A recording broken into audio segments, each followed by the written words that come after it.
Allez, on est parti pour la petite vidéo de reconnaissance du parcours, du run, du jogging du marché annuel de Jette qui va avoir lieu ce 30 août à 10 heures. Ça démarre du parc Roi Baudouin. C'est une boucle ou deux boucles de 4 km. C'est deux fois la même boucle. Donc là, on va faire le tour qu'une fois, évidemment. Et si vous faites le 8 km, il suffira de la faire deux fois. Donc le départ se fait ici, quelque part par là. Comme il y a pas, les installations ne sont pas encore en place, je ne sais pas, mais de mémoire, on va dire que c'est ici, c'est au panneau. Ici, on est parti. Donc ça démarre assez vite généralement. Pourquoi? Parce qu'il faut essayer de bien se placer. Là, c'est un léger faux plat descendant. Et on va pas prendre tout de suite à gauche, mais on va prendre la prochaine à gauche pour commencer le parcours. Et on va partir directement en montée. Donc là, ça tourne, ça se resserre.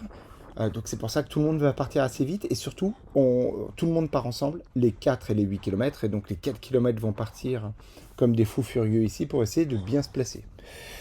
Tout simplement parce que ici, on va monter.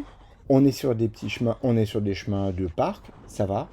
Mais la première difficulté va arriver en haut de cette première montée, puisqu'on va partir sur un single track. Et donc, qui dit single track dit doublement difficile. Donc, on passe les petits pavés. Et là, on va pas continuer tout droit. On va regarder à gauche et on va s'enfoncer directement dans la forêt, dans le single track. Ça fait 1 mètre. On doit pouvoir passer à 2, mais voilà, autant être à peu près bien passé quand on est à ce niveau-là. Tout le parcours est vraiment vallonné. Il n'y a pas de difficulté particulière, mais il y a beaucoup de relances, beaucoup de montées, beaucoup de descentes. Essentiellement du petit chemin forestier, avec des petits pièges. Il faut faire attention là où on met les pieds. Là, il y avait des racines. Et là encore, juste là, il va y avoir quelques racines, si on regarde bien au sol. Donc, il faut juste, voilà, ici, là et là. À cet endroit-là, il faut juste faire attention de ne pas perdre une cheville. Surtout que c'est assez compact, puisque c'est le départ. Et donc on voit pas forcément, surtout si on est collé juste derrière quelqu'un. Donc là on est sur du plat, ça zigzague un petit peu. Hop, les oiseaux qui se lèvent à mon passage. Oh, c'est beau. Et là ça descend. On est à moins 3%. Donc ça accélère directement. Et le chemin va s'élargir. Pas de difficulté particulière. Ici on sort du single track. C'est un faux plat. Ouais, c'est plat. On va dire que c'est globalement plat. Et là, on est dans la première partie du parcours. On va passer dans la deuxième partie. La deuxième partie qui est une boucle derrière la route. Donc ici, il va y avoir normalement des bénévoles qui vont bloquer la route. Là, j'ai dû regarder. Et on va partir à gauche. Attention, il y a une barrière. On peut passer soit à gauche de la barrière, soit à droite. Là, je suis passé à droite. Quelle est la meilleure solution? Je ne sais pas. Là encore, c'est du plat. J'ai oublié le disclaimer. Le disclaimer, c'est que ça, c'est le parcours. Je me suis basé sur le parcours de 2022. C'est la dernière fois que j'ai fait cette course-là. Mais je l'avais fait en 2018 et c'était la même boucle. Là, ça pique, ça redescend. Et ça redescend à 2-3%, je pense. Donc ça accélère très fort, même 5%. Et c'est plat. Donc c'est très rapide. Dès qu'il y a des bosses, il y a des changements d'allure. Et donc, même si on est fatigué à chaque sommet, il faut relancer pour se remettre directement au bon rythme dans la descente. Là, ça se stabilise. Là-haut, vous avez le profil de la course, mais c'est pas forcément très révélateur. C'est pas très révélateur, même si ce qu'on voit bien, c'est que tout simplement, cette deuxième partie de parcours, entre le premier et le deuxième kilomètre, c'est essentiellement de la montée. Donc là, le rythme se calme. Généralement, ça se stabilise. Les gens qui font que le 4 km et qui vont très vite sont déjà loin devant. Et ici, ça se cale, quoi. Ça se cale, ça se met en place.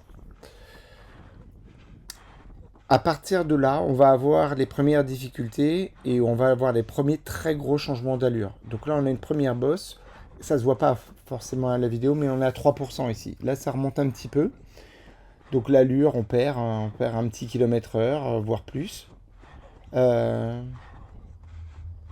c'est que le début. C'est que le début parce qu'évidemment, tout ce qu'on a descendu, il va falloir le remonter. Donc toutes les petites bosses rapides qu'on a passées, là, toutes les pentes, il va falloir les remonter à un moment ou un autre. Donc là, on est toujours sur un faux plat montant, 2%, ça va. L'allure est plus calme, ça se pose. Pas de difficulté particulière, le terrain est bien, hein, ça ne se voit pas forcément, mais c'est tout plat, c'est roulant, même si ça monte de 3%, c'est que le début.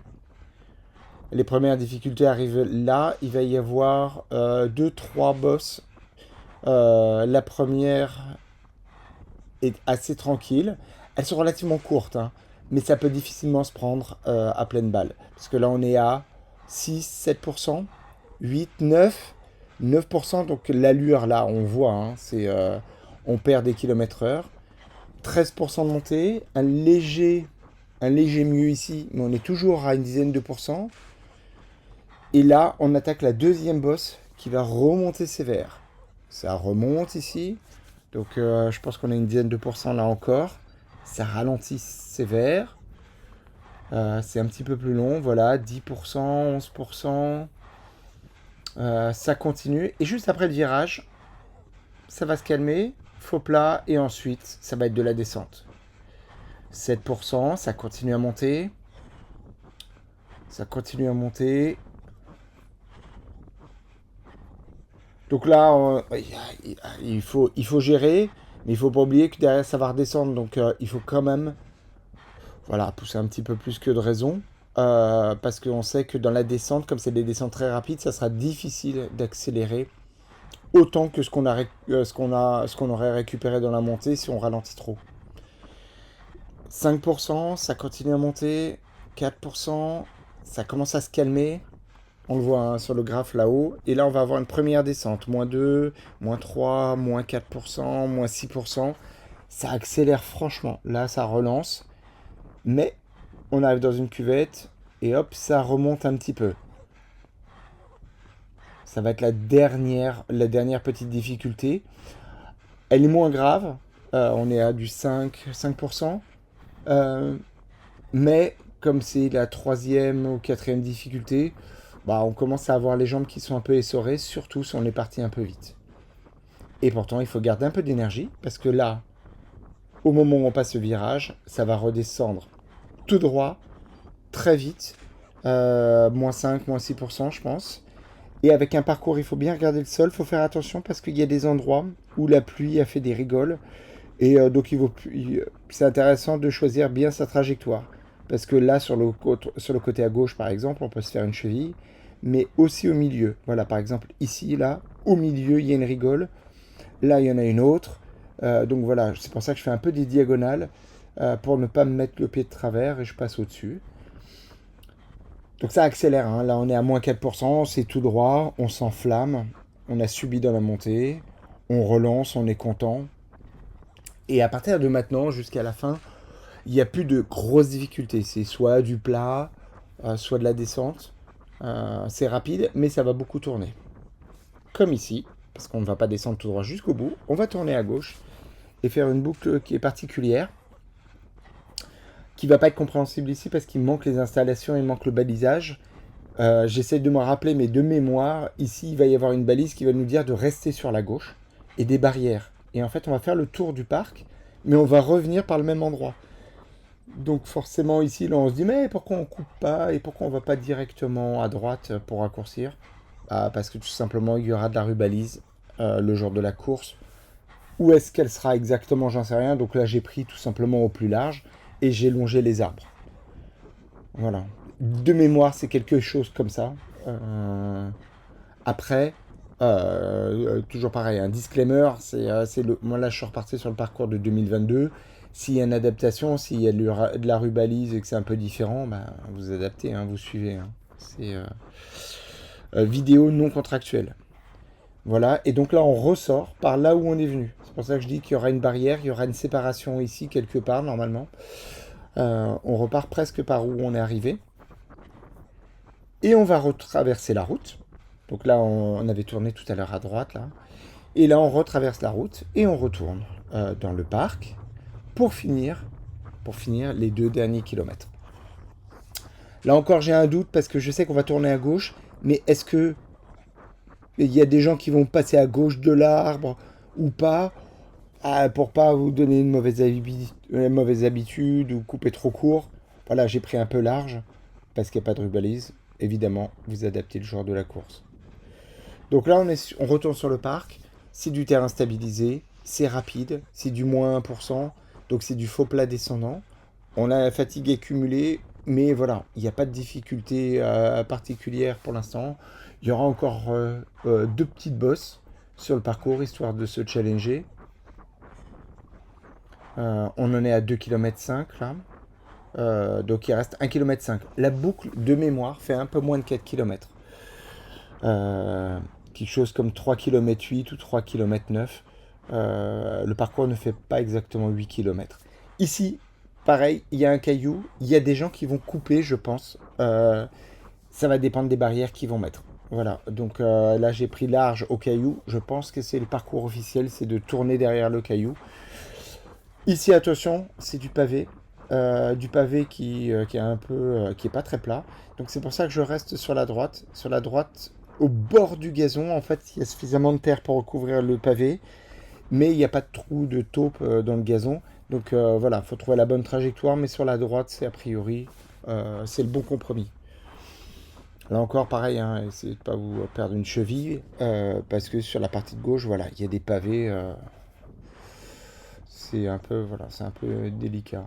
Bah, c'est pas une grosse difficulté, c'est pas un trail hein, non plus. Hein. On est dans une park run, ça reste, euh, ça reste plat, pas de difficulté particulière. Là, on va retourner sur le stabilisé, on tourne à gauche, et là, on revient. En fait, finalement, c'est la première montée, c'est ici qu'on a, c'est par là qu'on vient. Sauf que là, on va faire le tour du parc par la gauche. On tourne, on serre, et on va aller faire une petite boucle supplémentaire, parce que pour l'instant, on n'a fait que 3 km. Donc, on va aller s'écarter un petit peu du chemin, et avant de revenir tout simplement vers la base de départ, et entamer une deuxième boucle ou pas. Là encore, hein, pas de difficulté, on est sur du plat ou presque plat. Là, ça monte très très légèrement. C'est presque imperceptible. Hein. On est peut-être sur du 1%. Pas de difficulté. C'est large, on peut se doubler. Il faut faire attention, il y a un ou deux endroits où il y a les pavés qui sont déchaussés, donc toujours rester attentif quand même. Mais à partir de là, normalement, le groupe sera éclaté, il y aura de la place, on n'est plus les uns sur les autres après 3 km. Donc on voit où on marche, là où on pose des pieds. Là, moi, je me mets sur la droite, je me mets à la corde parce qu'il y a les pavés qui sont plus plats. J'aime bien courir sur du plat, même si là, j'ai oublié de le prendre. Voilà, je reste sur la tranche. Après, c'est du pavé plat, hein, c'est pas non plus...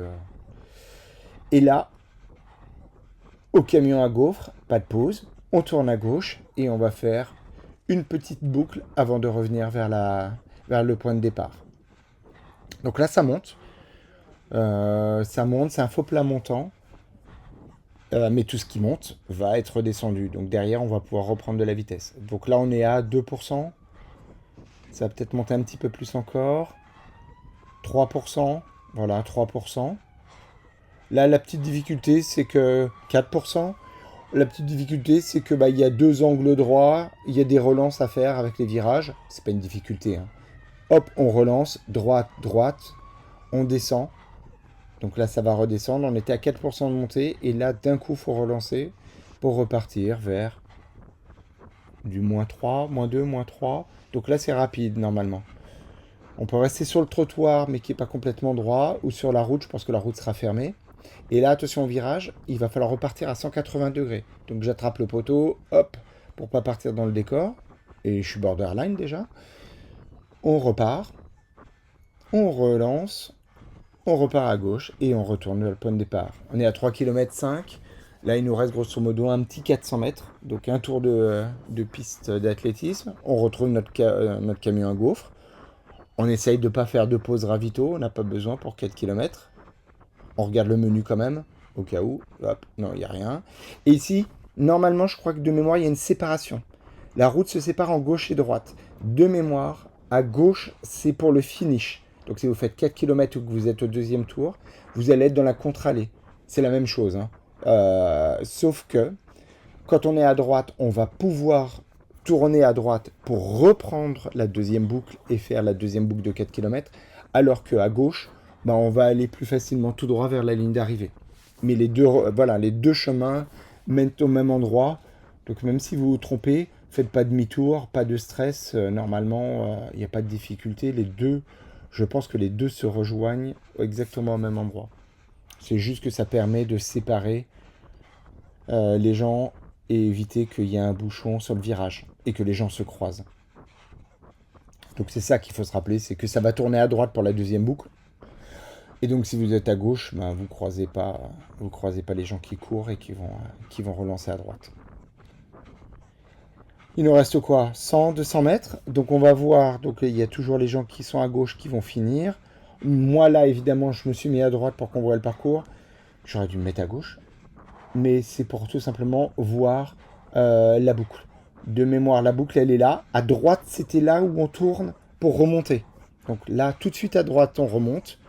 Ou tout droit, on va vers la ligne d'arrivée, qui est quelque part par là. Une cinquantaine de mètres. J'estime qu'elle est à peu près au niveau du panneau de signalisation, là. Quelque part par là. Voilà, moi je pense que de mémoire, elle était ici. Voilà, ligne d'arrivée. Et là, je me calme. Et normalement, il y a un ravito qui est un tout petit peu plus loin sur la droite. Bon, ça se verra directement. Voilà, donc pas de difficulté particulière. La seule chose, c'est que c'est pas évident de trouver son rythme.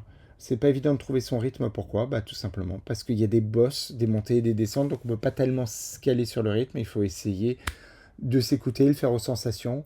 Et surtout de faire comme sur un Aerox. Essayer de relancer à chaque fois. Même si on est fatigué au sommet de chaque boss, bah, il faut essayer de relancer pour se remettre sur un bon rythme dans la descente qui suit.